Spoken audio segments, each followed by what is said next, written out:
ce geste de toi viendra mon secours.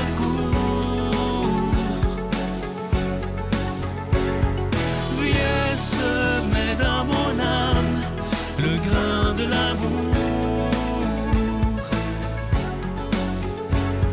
Je traverse un désert et je meurs de soif. Montre-moi le mystère qui garde la foi. Bonjour, bienvenue à votre émission La Victoire de l'amour en ce vendredi 5 novembre. On rejoint le docteur Valérie Julie Brousseau pour la chronique et c'est Brigitte Bédard qui nous fait l'honneur.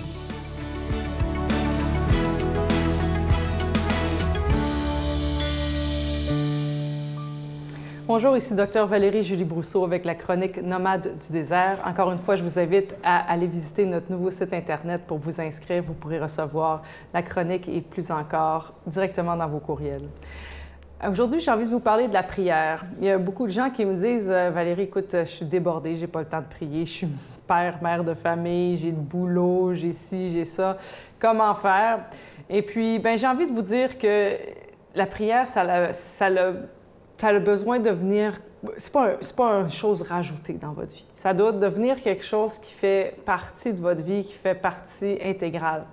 Alors, je pense par exemple à un père Carme, le frère Laurent de la Résurrection, qui a un petit bouquin qui dit que lui, il voyait Dieu dans ses omelettes. Alors lui, il était au Carmel, et puis c'est lui qui était cuisinier. Et pour lui, la prière, c'était de préparer le repas pour sa communauté. On peut aussi penser qu'on a besoin nécessairement de connaître toute la Bible par cœur, puis de réciter des prières à n'en plus finir. Et ça, je dirais qu'en fait, c'est sans doute une des plus grosses erreurs. Ça pourrait nous perdre. On est beaucoup mieux de prendre quelque chose de très simple et de la porter dans notre cœur. Ce qui transforme, c'est une présence à la parole de Dieu, non pas pour comprendre, mais simplement pour goûter, simplement pour aimer et se laisser aimer. Alors, très concrètement, il y a une prière que peut-être certains d'entre vous connaissent qui s'appelle l'Angélus. C'est quelque chose d'habitude qu'on récite 3 fois par jour, à 6 heures le matin, à midi et à 6 heures le soir. Et l'Angélus fait mémoire, si on veut, de tout le mystère chrétien. Et ça commence avec « L'ange du Seigneur porta l'annonce à Marie ».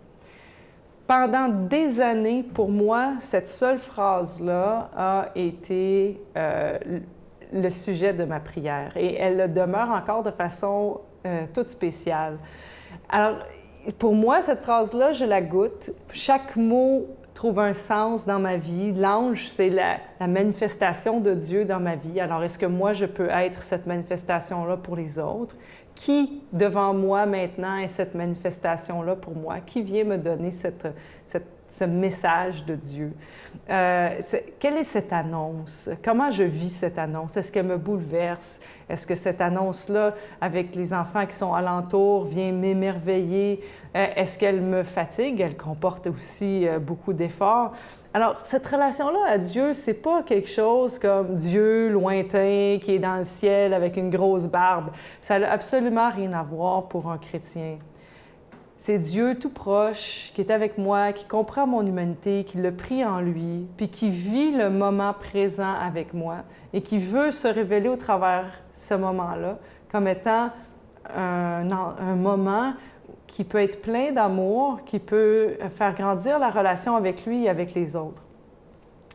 Donc, peut-être pour la prière, je dirais, c'est sûr qu'il y a des moments particuliers qui pourraient être bien de prendre une pause, mais si on est débordé, faisons un lien avec quelque chose qu'on répète quotidiennement. Ça peut être en vous brossant les dents, ça peut être en faisant votre omelette, ça peut être simplement parce qu'il sonne midi.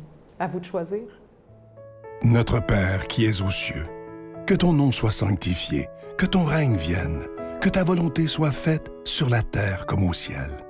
Donne-nous aujourd'hui notre pain de ce jour. Pardonne-nous nos offenses, comme nous pardonnons aussi à ceux qui nous ont offensés. Et ne nous laisse pas entrer en tentation, mais délivre-nous du mal, car c'est à toi qu'appartiennent le règne, la puissance et la gloire pour les siècles des siècles. Amen. Je continuerai à croire, même si tout le monde perd espoir.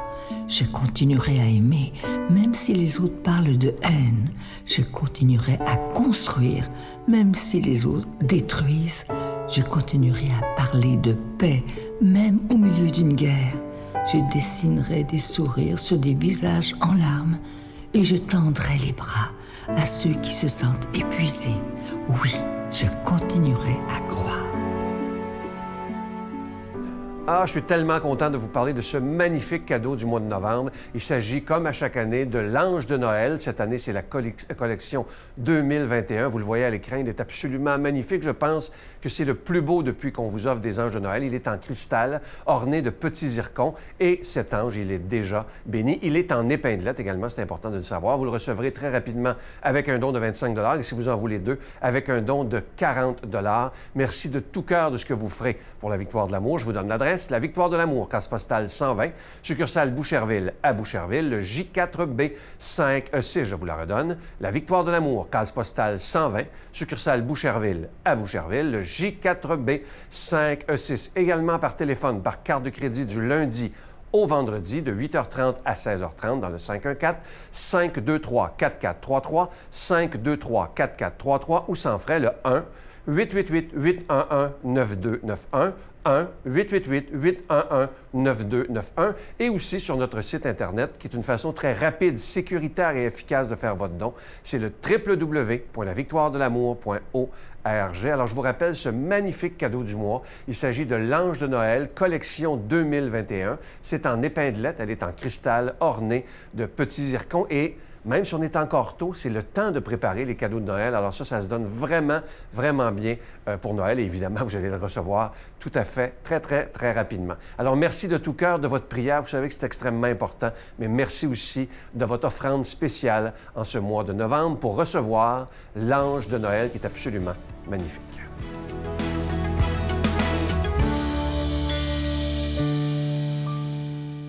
Mon Dieu, donnez-moi la sérénité d'accepter les choses que je ne peux changer, le courage de changer les choses que je peux et la sagesse d'en connaître la différence. Amen.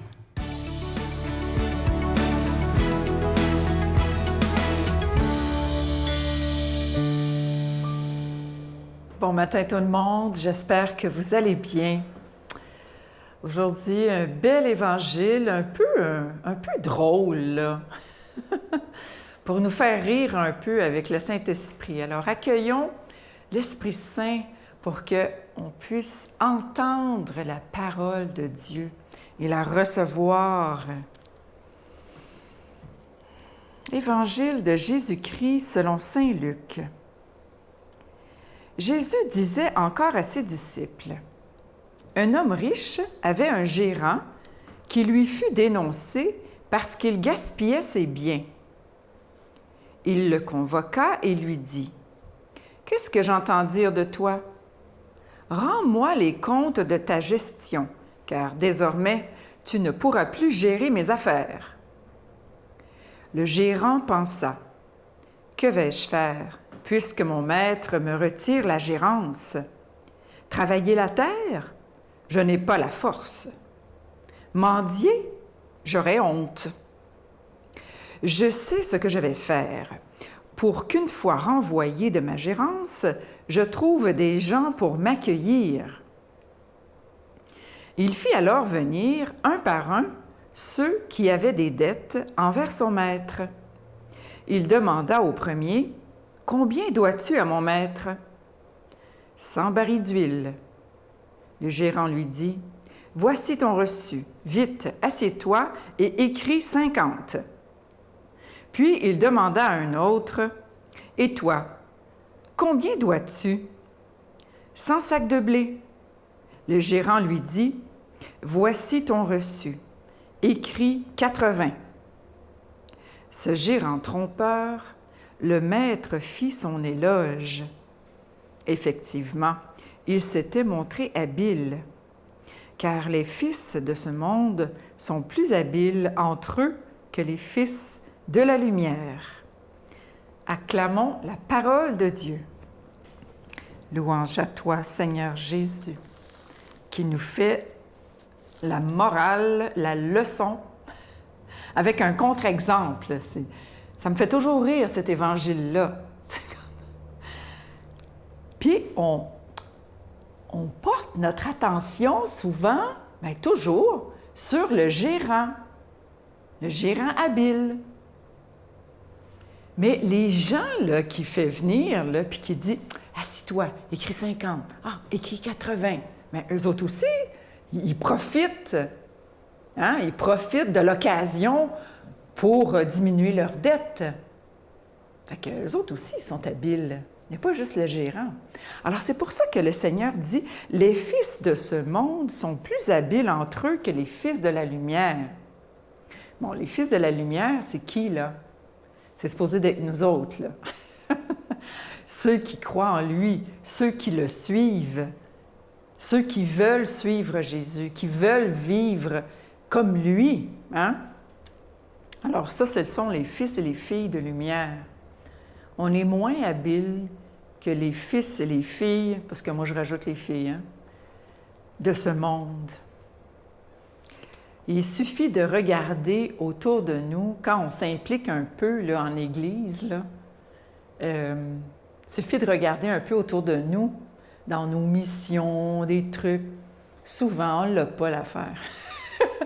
On se fait avoir. Et même comme chrétien, là, dans la vie de tous les jours, parce qu'on veut être honnête, et puis souvent, on va se faire avoir par les fils de ce monde.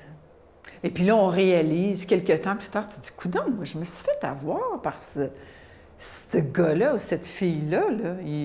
Il m'en a passé une petite vite, comme on dit. Bien, c'est le prix, des fois, à payer pour vivre dans la vérité.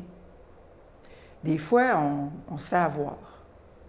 Mais moi, j'ai confiance que le Seigneur, dans sa toute-puissance, voit qu'on s'est fait avoir, puis il nous redonne au centuple ce qu'on a perdu, mais autrement. Alors, il nous dit, soyez habiles, fils et filles de lumière.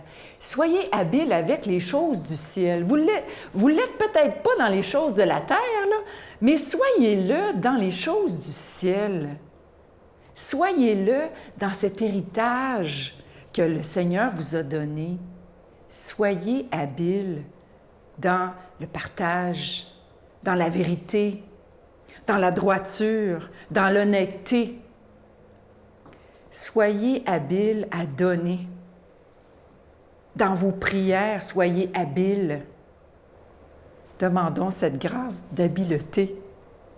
Au nom du Père, du Fils et du Saint-Esprit. Amen. Je vous salue Marie, pleine de grâce. Le Seigneur est avec vous. Vous êtes bénie entre toutes les femmes, et Jésus, le fruit de vos entrailles, est béni. Sainte Marie, Mère de Dieu, priez pour nous pécheurs, maintenant et à l'heure de notre mort. Amen.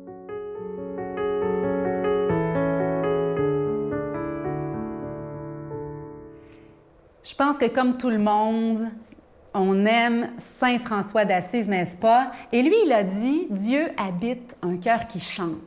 Pourquoi pas aujourd'hui mettre de la musique, chanter, danser, pourquoi pas, mettre un peu de cette vitalité d'amour de Dieu dans notre quotidien. Chantons, sourions, dansons. Moi, j'ai envie aujourd'hui de faire ça pour, pourquoi pas, permettre à Dieu de m'habiter jusque dans mon corps. Osons bouger, sourire pour lui. Il nous aime. Manifestons-le par notre dynamisme en toute simplicité. Bonne journée. Quand j'étais à genoux dans ma chambre d'hôtel, j'en pouvais plus. Mon corps en pouvait plus. Il fallait que je m'abandonne pour recevoir l'aide. Aimer, c'est la seule vérité. Aimer, c'est devenir meilleur et grandir. Aimer, c'est apprendre à écouter. Aimer, c'est reprendre plutôt que maudire.